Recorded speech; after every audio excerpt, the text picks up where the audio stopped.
موجود ہے، یہ سارا بھی مجھے مل جاتا تو اتنی خوشی نہ ہوتی جتنی اس آیت کے نازل ہونے پر خوشی ہو رہی ہے۔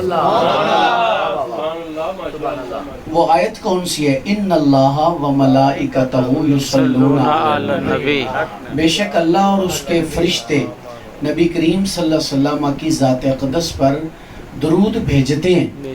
یا ایھا الذین آمنوا صلوا علیہ وسلموا تسلیما، اے ایمان والو تم بھی اس کریم ذات پر درود بھی بھیجو اور سلام تو خوب بھیجو۔ سبحان اللہ، سلام تو پھر خوب بھیجو۔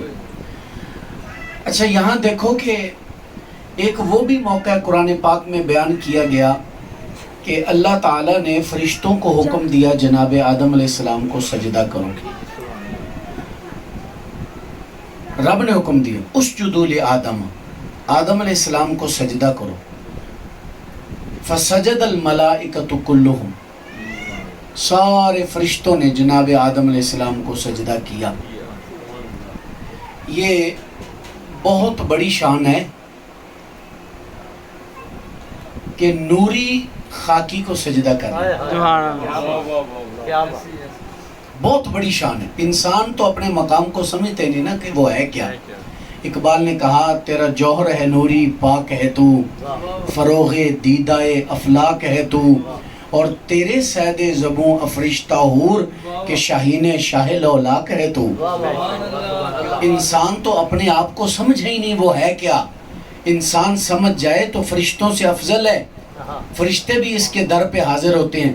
70,000 صبح ہو اور 70,000 شام وہ انسان کے دروازے پر ہی حاضر ہو رہے ہیں نا، درود بھیجنے کے لیے حضور کے دروازے پر آتے ہیں۔ سرکار اگرچہ ہمارے جیسے نہیں ہیں لیکن انسان تو ہے نا، اگرچہ حضور کا شمار ہمارے اندر اس طریقے سے نہیں ہے۔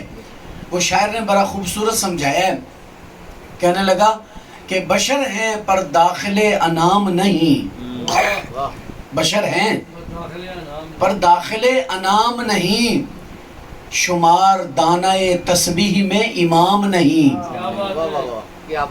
ان ایک گل سمجھان والی ہے، تسبیح آپ نے دیکھی ہو نا؟ تسبیح جی جی ہے کسی کے پاس؟ جی، اچھا نکالو ذرا، چلو پریکٹیکل ہو جائے نا۔ ماشاءاللہ، یہ تسبیح ہے جی، یہ تسبیح کے اوپر جو لمبا دانہ لگا ہوا یہ والا، اس کو امام بولتے ہیں۔ یہ تسبیح میں موجود ہے، لگا ہوا ہے، لیکن جب ہم پڑھتے ہیں تو اس کو شمار میں لاتے ہیں، یہ اوپر والے کو شمار میں نہیں لاتے، لیکن لگا ہوا تسبیح کے اندر ہے۔ شاعر کہتا ہے کہ سرکار دنیا میں نظر آتے ہیں انسانوں کے صف میں، نظر آتے ہیں انسانوں کے اندر کہ آپ انسان ہیں لیکن ہم جیسے ہیں نہیں،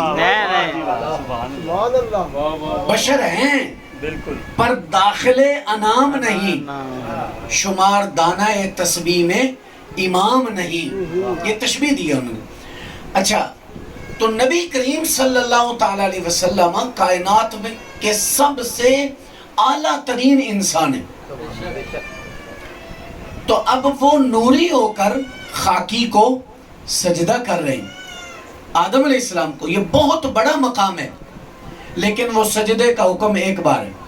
اسجدو، علامہ صاحب تشریف فرمائیں، یہ امر کا صیغہ ہے، اور امر جو ہے نا یہ تکرار کا تقاضا نہیں کرتا کہ بار بار کام کو کیا جائے، بس سجدہ کرو، سجدہ کر دیا انہوں نے تو بس سجدہ ہو گیا۔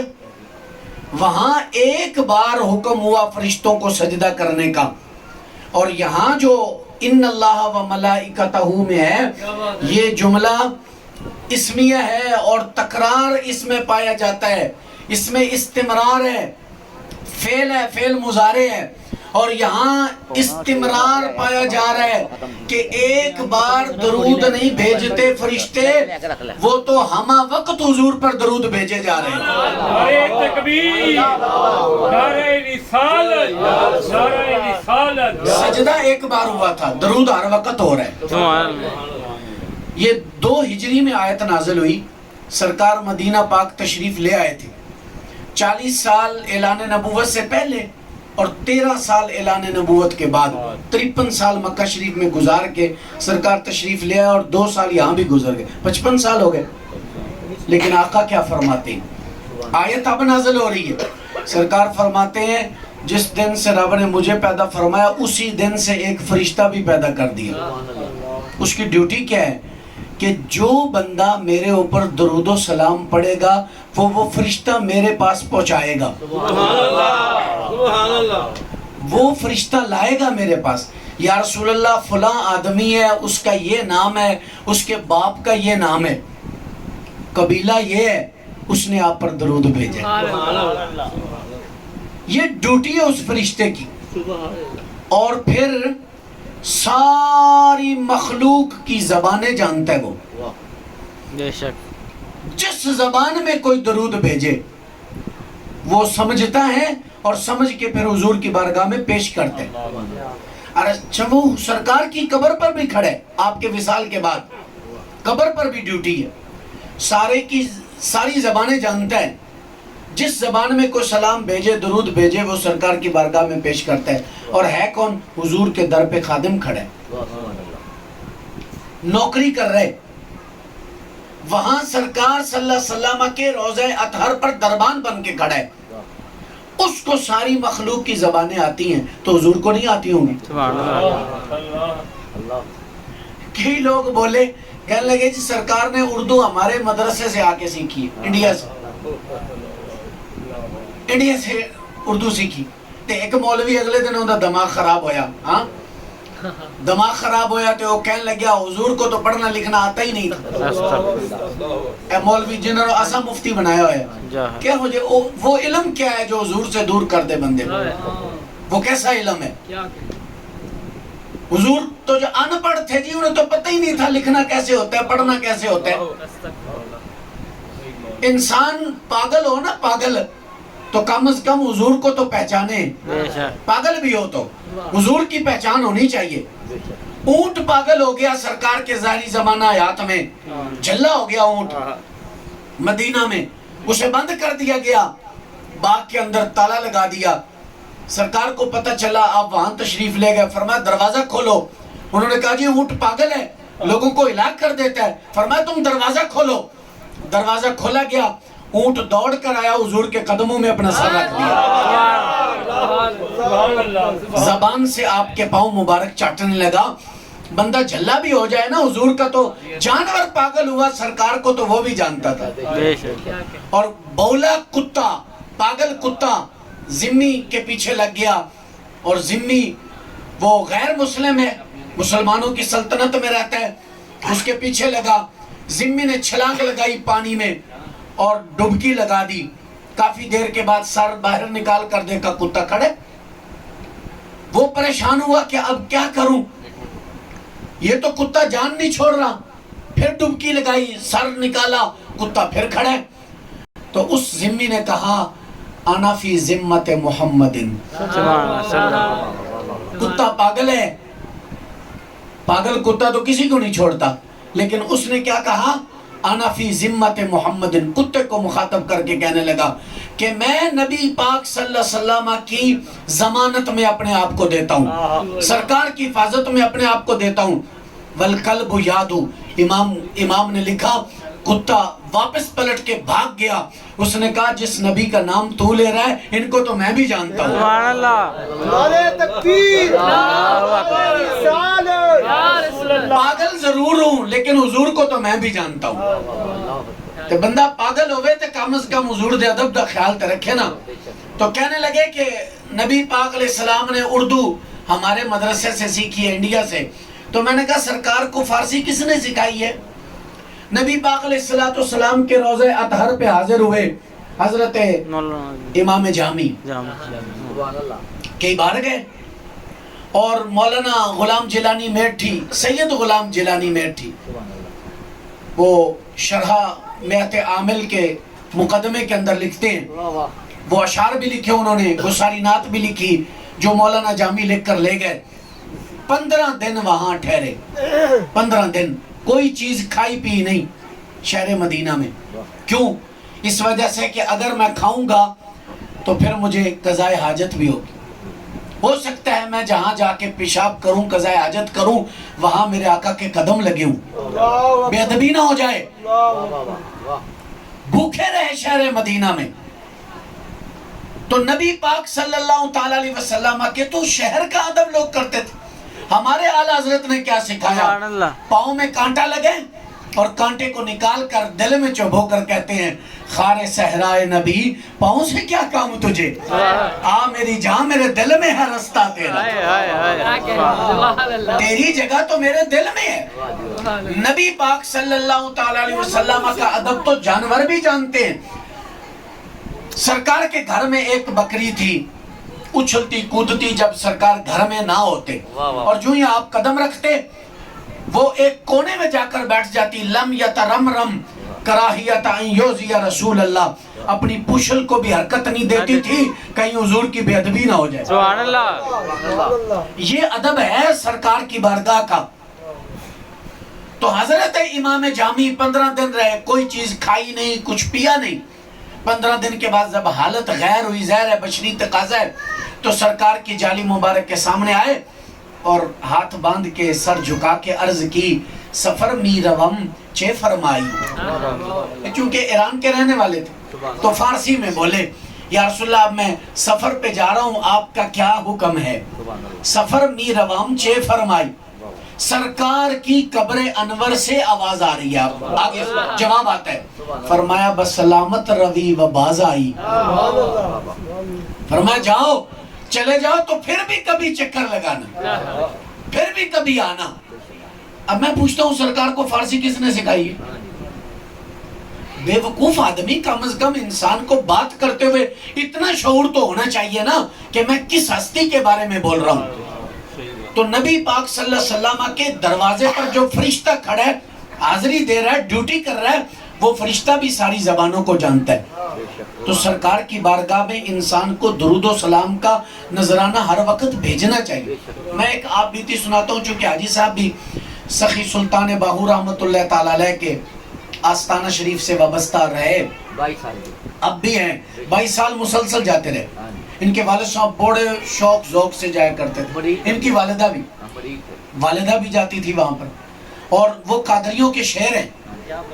حضور سلطان باہو یا سخی سلطان باہو در حقیقت کاملی المدد فی کل حال در خفی و در جلی.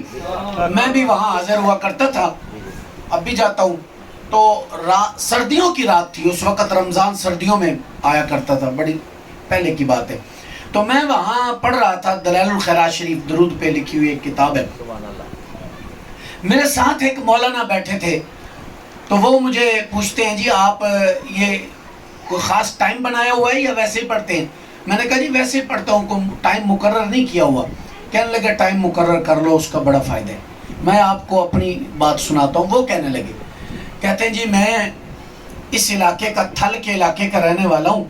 میں نے رات کو ٹائم بنایا ہوا 3 سے 3:30 بجے تک صرف درود شریف پڑھنا ہے. 3 سے آدھا گھنٹہ صرف درود شریف.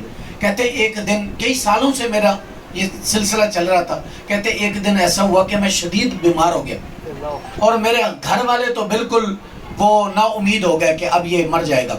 وہاں کوئی ڈاکٹر بھی نہیں ہے اور وہاں سے کسی ڈاکٹر کے پاس پہنچنے کے لیے سواری بھی نہیں. علاقہ اس قسم کا ہے. تو کہتے ہیں کہ رات سارے رو دھو کے سو گئے.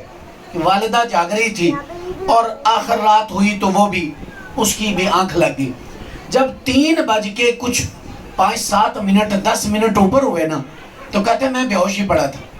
تو سرکار خواب میں تشریف لے کہتے ہیں میں بے ہوشی پڑا تھا. سرکار تشریف لائے تو مجھے فرمانے لگے آج ہم نے بڑا انتظار کیا، آج ہم نے بڑا انتظار کیا کہ ایک 3 بجے بھی درود بھیجا کرتا تھا، آج اس کا درود نہیں پہنچا. تو پھر ہم نے سوچا چلو خود ہی جا کے پتہ کر کے آتے ہیں کیا ماجرا ہے. تو کیوں نہیں درود پڑھا آج؟ تو عرض کرتا ہے جی یا رسول اللہ میں تو بیمار پڑا ہوں، مجھے تو شدید بخار ہے. سرکار نے جسم پر ہاتھ پھیرا، فرمایا کچھ بھی نہیں ہے تو اٹھ کر درود شریف پڑھ. کہتا ہے میں اٹھا، میری ماں حیران رہ گئی، یہ تو بالکل لاچار پڑا تھا اور بے ہوش ہو گیا تھا، یہ کیسے جاگ گیا؟ تو ماں مجھے ہاتھ لگا کر کہتی ہے بیٹا بخار اتر گیا. میں نے کہا مجھے کچھ بھی نہیں ہے، اب چھوڑو مجھے وضو کر کے درود پڑھنے دو. تو درود شریف انسان کو سرکار کے قریب کر دیتا ہے. دیکھو نا فرشتہ ایک بار حاضری لگائے گا جاؤ، درود شریف پڑھا ہے تو وہ بتائے گا یا رسول اللہ فلاں نے پڑھا ہے، پھر دوسری بار جائے گا، تیسری بار بتائے گا، چوتھی بار 100 مرتبہ جس نے روزانہ درود پڑھنا ہے تو 100 بار حاضری لگے گی نا، لگے گی نا حاضری حضور.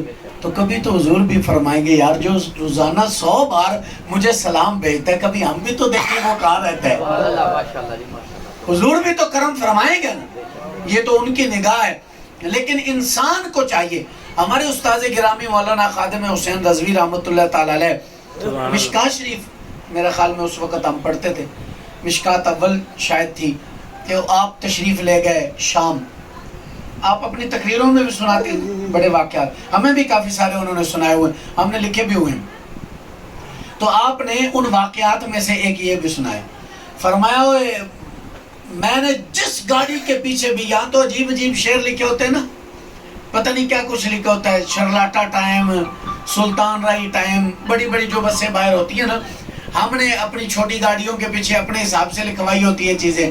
یہ میری ماں کی دعا ہے، اور ماں دی دعا نہ لے تینوں پنجی من صرف لوہے ملنا سی. ماں کی دعا سے اور بڑی چیزیں ملتی ہیں. ماں کی دعا ہو تو خدا کی قسم حضرت بایزید بستامی رحمۃ اللہ تعالیٰ علیہ اپنی ماں سے اجازت لے کر گئے. گل سنن والی جی ذرا توجہ کرے جی. ماں سے اجازت لی، کہا ماں قرآن میں حکم آیا ہے اللہ کا بھی شکر ادا کرو اور ماں باپ کا بھی شکر ادا کرو. میں ایک ہی کر سکتا ہوں، کمزور سا آدمی ہوں، تو اس طرح کرو کہ اپنی خدمت مجھے معاف کر دو، میں رب کو ڈھونڈنا چاہتا ہوں اور رب کو راضی کرنا چاہتا ہوں. ماں نے کہا جا بیٹا چلا جا. 12 سال جنگلوں میں عبادت کرتے رہے. 12 سال کے بعد پھر گزر ہوا شہر بستام سے، تو سوچا چلو ماں کی زیارت ہی کر جاؤں. دروازے پر پہنچے، رات کا وقت تھا، تو دروازہ کھٹکھٹانے لگے، پھر رک گئے کہ نہیں ماں آرام کر رہی ہوگی، اس کے آرام میں خلل نہیں ڈالنا چاہیے. باہر بیٹھ گئے. جب پچھلی رات ماں جاگی تو اس نے نلکا چلایا وضو کرنے کے لیے، تو پانی باہر نکلا نالی سے، سمجھ گئے کہ اب ماں جاگ گئی ہے، وضو کر رہی ہے. تو ہلکی سی دستک دی دروازے پر. جب دستک دی تو اندر سے آواز آئی بایزید رک جا میں آ رہی ہوں. بایزید رک جا میں آ رہی ہوں. اولاد بھول جاتی ہے ماں باپ کو، ماں باپ نہیں بھولتے، ماں باپ نہیں بھولتے. 12 سال کے بعد بیٹے نے دستک دی ہے. ماں کو یہ بھی خبر ہے کہ اس طرح دروازہ تو میرا بیٹا بایزید کھٹکھٹایا کرتا تھا. ماں نے کہا رک جاؤ میں آ رہی ہوں. وضو کر کے آئی، دروازہ کھولا. اب ماں بیٹا گلے سے لگے ہیں 12 سال کے بعد، کیا حالت ہوگی. آخر ماں نے پوچھا بیٹا بایزید رب کو ملنے گیا تھا، رب کو ڈھونڈنے گیا تھا، رب مل گیا؟ رو کر کہا ماں ابھی تک تو نہیں ملا. تو ماں نے آسمان کی طرف چہرہ اٹھا کے کہا مولا 12 سال ہو گئے میرا بیٹا تجھے ڈھونڈ رہا ہے، تو کہاں چھپا ہوا ہے؟ ابھی تک میرے بیٹے کو قرب نہیں ملا. بایزید بستامی فرماتے ہیں 12 سال کی عبادت سے جو مقام مجھے نہیں مل سکا تھا، ماں کی ایک دعا سے سارے پردے ہٹ گئے، اللہ نے مجھے اپنا قرب عطا فرما دیا. تو دوستو ماں کی دعا تو انسان کو کہاں پہنچاتی ہے. تو گاڑی رکشہ لے کر پیچھے ماں کی، یہ میری ماں کی دعا ہے. ہاں تو مختلف الفاظ گاڑیوں کے پیچھے لکھے ہوتے ہیں نا. استاذ گرامی فرماتے ہیں کہ میں جب شام گیا ہوں، جس گاڑی کے پیچھے بھی میں دیکھتا تھا نا، لکھا ہوتا تھا اطر فمکا بالصلاۃ علی النبی، نبی پر درود پڑھ کے اپنے منہ کو معطر بنا. سبحان اللہ، سبحان اللہ. حضور پر درود پڑھ کے اپنے منہ کو معطر بنا. اور کچھ گاڑیوں کے پیچھے یہ لکھا تھا کرمال النبی صلی علی النبی. تو کہتے ہیں میں نے وہاں کے علماء سے پوچھا کہ یہ کرمال کا لفظ جو ہے اس کا کیا معنی ہے؟ ہمارے ہاں وہاں عربی کے اندر استعمال نہیں ہوتا یہ لفظ. تو انہوں نے کہا کہ ہمارے شام کے جو دیہات ہیں نا، پیچھے بیکورڈ جو علاقے ہیں گاؤں کے، ان علاقوں میں یہ لفظ قسم کے لیے استعمال ہوتا ہے. اب کرمال النبی کا معنی یہ ہے تجھے نبی کی قسم، کرمال النبی تجھے نبی کی قسم، صلی علی النبی، اپنے نبی پر درود بھیج. سبحان اللہ، سبحان اللہ. کتنے پیارے لوگ ہیں یار شام کے. ہاں کتنی خوبصورت ادائیں ہیں. تو کہا اپنے نبی پر درود بھیج کے اپنے منہ کو معطر بنا لو. سرکار پر درود بھیجنے سے انسان کا دل بھی پاکیزہ ہو جاتا ہے, نظر بھی پاک ہو جاتی ہے. بچوں کو بھی سکھانا چاہیے, ان کو درود شریف پڑھنے کا پابند بنانا چاہیے. اور درود شریف میں اللہ تعالیٰ نے بے شمار برکتیں رکھی ہیں. بڑی بڑی مشکلیں جہاں انسان پھنس جائے نا, وہاں سرکار درود کی برکت سے نکال دیتے ہیں. روح البیان میں امام اسماعیل حقی نے ایک واقعہ لکھا ہے. بھائی صاحب, ایک شخص کو اتنی پریشانی ہو گئی کہ قرضہ اس پہ زیادہ تھا, قرضہ, کاروبار کوئی نہیں تھا, بوڑھا ہو گیا, اب پریشان ہے کہ موت کا وقت نہ جانے کب آ, بالکل بال سفید ہو گئے. تو اسی طرح مر گیا تو قرضے کے بارے میں تو پوچھا جائے گا, قرضہ میرا کون اتارے گا, کوئی سبب بھی پیدا نہیں ہو رہا. تو وہ پھر درود شریف پڑھنے لگ گیا. درود شریف پڑھتا اور رو رو کر حضور کو عرض کرتا, آقا کبھی میری بھی غمخواری فرمائیں, میری مشکل کو حل فرمائیں. سرکار خواب میں آ گئے. توجہ کرو, سرکار اس کے خواب میں آ گئے اور سرکار صلی اللہ علیہ وسلم نے خواب میں آ کر فرمایا کہ تو اس طرح کر, سلطان محمود غزنوی کے پاس چلا جا, بادشاہ, ان کے پاس چلا جا, ان کو کہنا وہ تیرا قرضہ ادا کر دے گا. حضور میں تو غریب آدمی ہوں, وہ میری بات پہ یقین کیسے کرے گا؟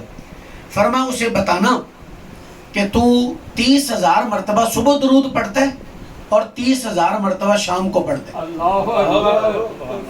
60,000 مرتبہ روزانہ درود پڑھتا ہے نا, جو حضور فرما رہے تھے وہ درود مجھے پہنچتے ہیں. فرمایا یہ اسے بتانا, اور یہ ایسی بات ہے کہ جب تو کرے گا تو وہ تیری بات کو مان جائے گا, یقین کر لے گا, کیونکہ اس چیز کا اس کے اور میرے علاوہ کسی کو پتہ نہیں ہے کائنات میں. میں جانتا ہوں یا وہ جانتا ہے. اچھا, یہ بندہ وہاں پہنچا اور اس نے جا کر یہ ساری داستان سنائی. اس نے جلدی سے قریدوں کو بلایا, جلدی کرو اس کا قرض ادا کرو. کچھ اور بھی تحفے تحائف دیے, کہا پھر بھی ضرورت ہو یہاں آ جانا. وہ چلا گیا. تو یہ جو باقی سپاہی وغیرہ جو قریب رہنے والے حواری, انہوں نے کہا حضور 60,000 مرتبہ درود پڑھنے پر بڑا ٹائم لگتا ہے, ہم نے تو کبھی نہیں دیکھا آپ کو پڑھتے ہوئے, تو یہ کیسے آپ نے اس کی تصدیق فرما دی؟ تو آپ نے فرمایا کہ میں نے علماء سے سنا تھا, علماء سے سنا تھا ایک درود شریف, اور علماء کہتے تھے کہ اس درود کو اگر کوئی شخص ایک مرتبہ پڑھ لینا تو یوں سمجھے کہ اس نے 10,000 مرتبہ درود شریف پڑھے. تو 3 مرتبہ پڑھنے سے کتنا ہو گیا؟ 30,000. تو کہتے ہیں میں 3 مرتبہ صبح پڑھ لیتا ہوں, 3 مرتبہ شام کو پڑھ لیتا ہوں. نعرہ تکبیر, نعرہ رسالت, نعرہ رسالت. کہتے ہیں میں سمجھتا یہی ہوں کہ میں نے 60,000 مرتبہ سرکار پہ درود شریف پڑھا ہے. ظاہر بادشاہوں کے پاس اتنا وقت تو نہیں ہوتا تھا, تو درود شریف میں پڑھتا ہوں, لیکن پہلے علماء نے بتایا تھا, آج حضور نے بھی تصدیق فرما دی کہ واقعی 60,000 مرتبہ درود تیرا ہمارے پاس پہنچتا ہے. سرکار کو خبر ہوتی ہے کون ہمیں یاد کر رہا ہے. تو درود شریف کون سا ہے میں پڑھ دیتا ہوں. اللہم صلی علی سیدنا محمد مختلف الملوان وتعاقب الاسران وکر الجدیدان واستقل الفرقدان وبلغ روحہ وارواح اہل بیتہ من التحیۃ والسلام وبارک وسلم علیہ کثیرا. یہ درود شریف ہے, یہ مجھے بھی میرے شیخ نے سکھایا. سبحان اللہ. ਇਹਨਾਂ ਦੇ ਦਾਦਾ ਜੀ ਤੇ ਹਾਜੀ ਸਾਹਿਬ ਦੇ ਵੀ ਪੀਰ ਨੇ, ਤੇ ਉਹਨਾਂ ਨੇ ਸਾਨੂੰ ਇਹ ਦਰੂਦ ਸ਼ਰੀਫ ਉਦੋਂ ਹੀ ਸਿਖਾ ਦਿੱਤਾ, ਸ਼ੁਰੂ ਤੋਂ ਹੀ. ਫਰਮਾਇਆ ਆਪ ਵੀ ਪੜ੍ਹਦੇ ਸਨ, ਫਰਮਾਇਆ ਤੁਸੀਂ ਵੀ ਪੜ੍ਹਿਆ ਕਰੋ, ਇਹ ਬੜੀ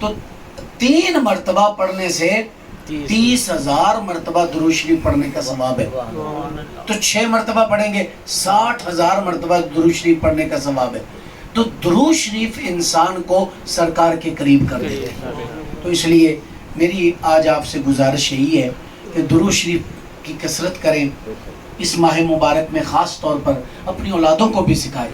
آج جو فحاشی اور یعنی ہماری جیبوں کے اندر داخل ہو چکی ہے, ہمارے گھروں میں ہر ہاتھ میں فحاشی اس کے سامنے ہے, اور یہ تب ختم ہو سکتی ہے جب ہمارا تعلق حضور سے مضبوط ہو جائے گا. سرکار سے تعلق جڑ جائے گا تو پھر یہ شیطانی ساری چیزیں ختم ہو جائیں گی. پھر انسان حضور کے قریب ہوتا ہے نا، سرکار کی پوری، صرف سرکار کی نہیں، رب بھی اس پہ مہربان ہوتا ہے، رب بھی مہربان ہوتا ہے. تو بس میں انہی لفظوں پر اپنی گفتگو ختم کر رہا ہوں. اللہ تعالیٰ یہ حاجی صاحب کا اہتمام اپنی بارگاہ میں قبول فرمائے اور ہم سب کو سرکار کی کامل محبت اور اتباع نصیب فرمائے. ما علیہ